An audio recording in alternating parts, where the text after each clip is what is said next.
Hello all. Right, back on this Grey Vision. I put a small video up on YouTube about a week or so ago. I bought it from a friend who's emigrating. Needs a bit of work to get it through its MOT. It's only 3 years old. It's suffering from quite a bit of surface rust, which I can sort. It's not a problem. It's only surface rust. Just needs a bit of a tidy up.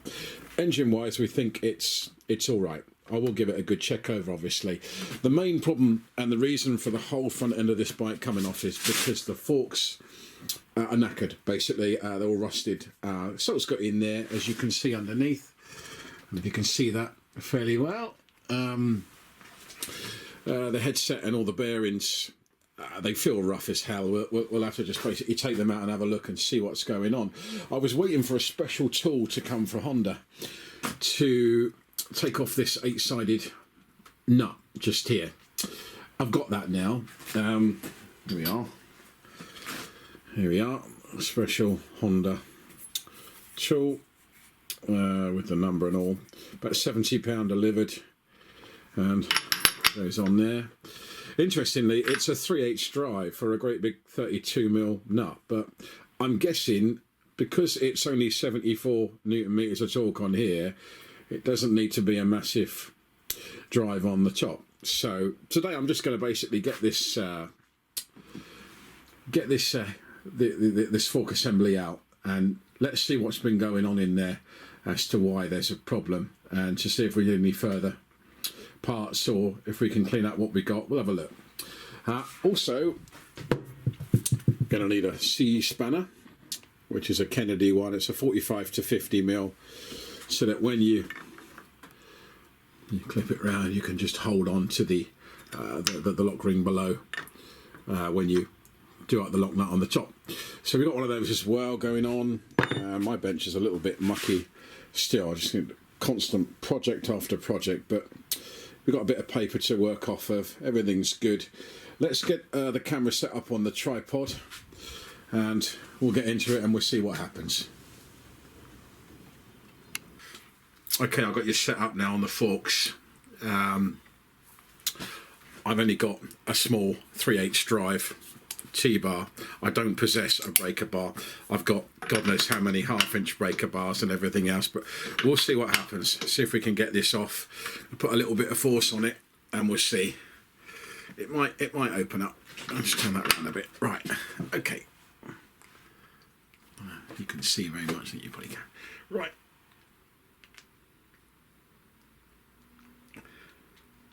Oh, right. Moving. Excellent. Right.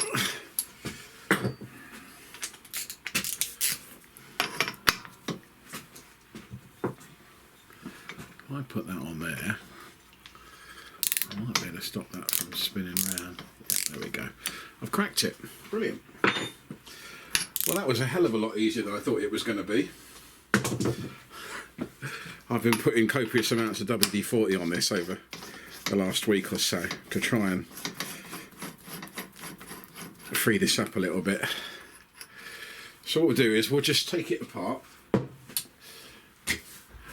and we'll have a little look in here and we'll see what we've got. So we've got the lock ring. I shall dump it on the bench as we go. Right, let's support the fork assembly below. Oh, that's pretty loose. See what we got here.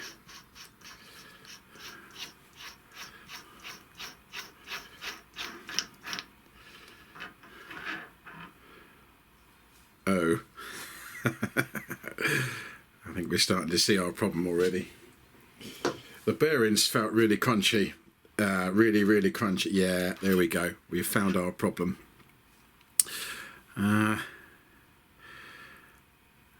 That's not good. Get the focus. There we go. That's not good at all. Right. Right. I should grab a bit of rag. Let me just zoom you in on that and see if you can see what I can see.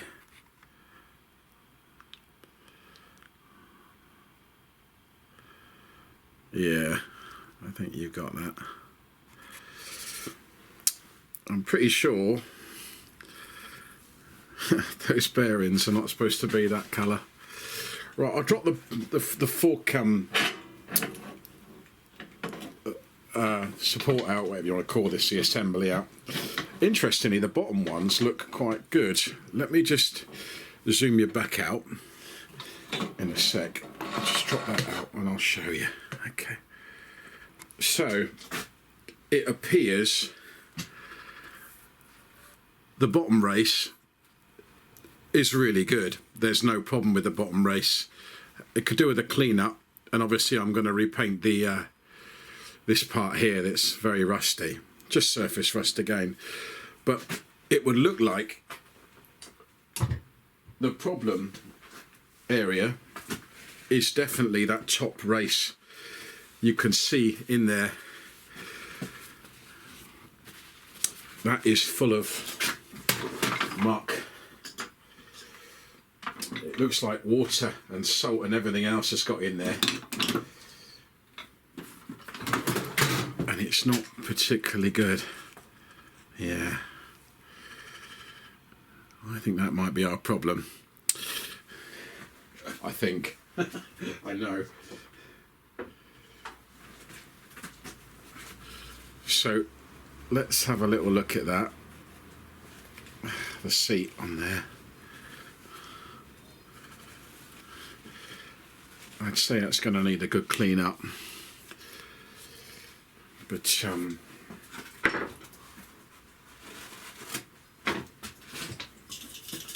for sure I think we found the problem.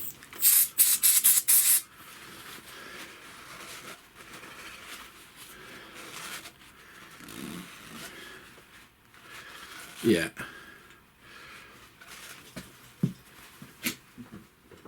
Interestingly, the actual seat where the bearing sits, it doesn't really feel scored or marked at all, which is good. I can't see any indents or anything from ball bearings or anything. It looks quite good. Might clean up. We'll have a look at it and see. Right, I'll just cut it off there and bring it back to the bench and we'll see what happens. Right, I've had a little chance now to clean up the top bearing race and the seat, and I don't think that's very clever. There's pitting all around there.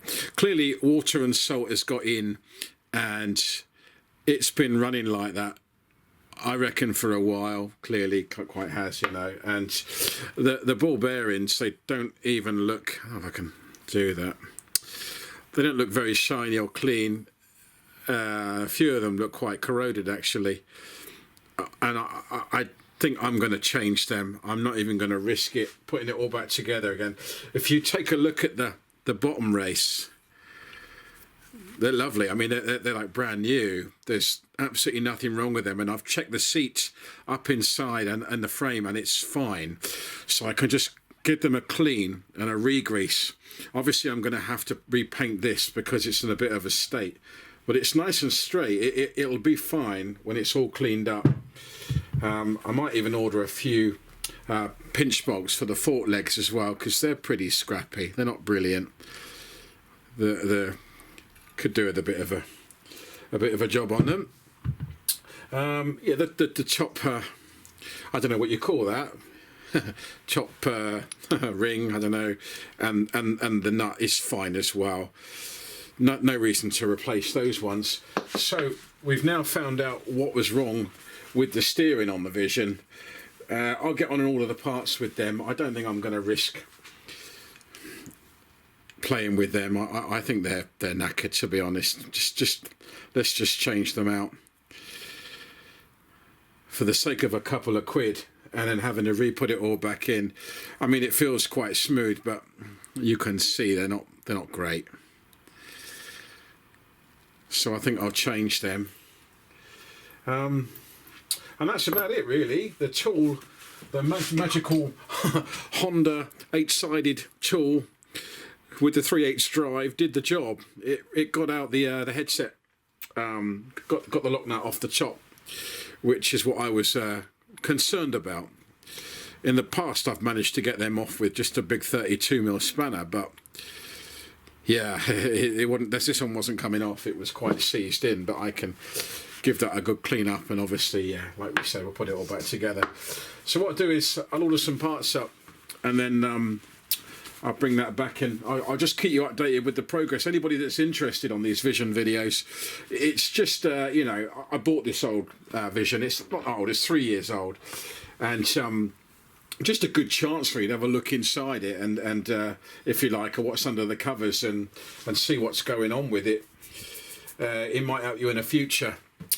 If you've got some parts you need or bits you need to do on it or whatever, it might help you. But yeah, today, special tool, brilliant. Bearings, not so brilliant, but we'll see. Right, yo, out for now.